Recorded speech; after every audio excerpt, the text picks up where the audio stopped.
د انسانانو په منفي احساساتو کې غصه یا قهر تر ټولو ډیر بدنام دي. د قهر احساس په انسان کې هغه وخت منځته راځي چې د انسان وجود په فزیکي او یا سمبولیک شکل څوک له خطر سره مخامخ کړي.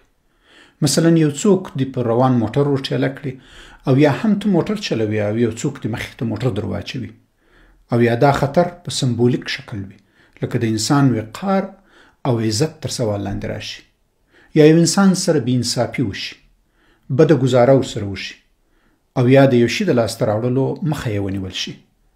دغه حالتونه د انسان د مغزو په یوه خاصه برخه کې چې لمبیک سیستم نومیږي درک کیږي او په همدغه ساحه کې د برق په شان یو جریان منځته راوړي.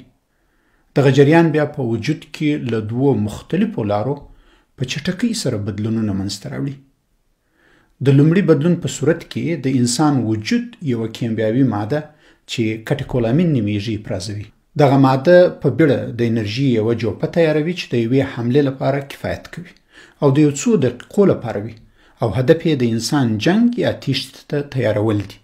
که د انسان د مغزو مخکینی برخه چېرته چې منطق جوړیږي او ستر فعالیتونه صورت نیسي د قهر د کابو کولو کوشش ونه کړي نو د انرژي دغه جوپه په تشدد بدلیږي.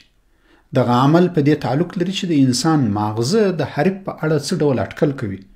که زورور وي نو څه نه ورته وایي او ځان باسي، خو که کمزوره وي نو حمله ورباندې کوي. د دوهم بدلون په صورت کې بیا د ماغزو تر تاثیر لاندې د پښتورګو سربیره غدې څخه کیمیاوي مواد راوځي او انرژي تیاروي. دغه طاقت یا انرژي بیا له ساعتونو څخه نیولې عام تر څو ورځو پورې دوام کولی شي او له همدې لارې ماغزه د انسان وجود د استراحت له حالت څخه راباسي او د جګړې لپاره یې آماده ساتي. متاسفانه همدغه انرژي کله کله موږ او تاسو مجبوروي چې غصه په یو شي راغلی وي او زور بیا له بل شي څخه باسو. اوس راځو په دې خبرې کوو چې له غصې څخه د ځان خلاصولو حل لارې څه شی دي. لومړی تر هر څه مخکې د غصې حالت وپېژنئ او له ځان سره ووایاست چې زه په غصه کې یم او د ځان د آرامولو په لټه کې شئ. د دې لپاره چې د انرژي اوله جوپه په تشدد بدله نشي نو د قهر په اول وخت کې چاته جواب مه ورکوئ. په زړه کې تر لس پورې حساب وکړئ، ژوره ساه واخلئ او بیا یې وباسئ او د قهر د انجام په اړه فکر وکړئ. د قهر له ځای څخه ځانونه وباسئ او که انلاین له چا سره لګیاست نو کمپیوټر او یا موبایل مو بند کړئ.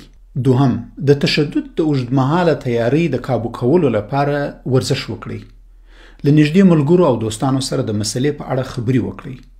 هغه چا چې تاسو ته قهر در وستی وي هغوی ته په زړه کې بخښنه وکړئ او هر کله چې د قهر فکر در ولاړ شي خپله توجه ژورې ساه اخیستلو او ایستلو ته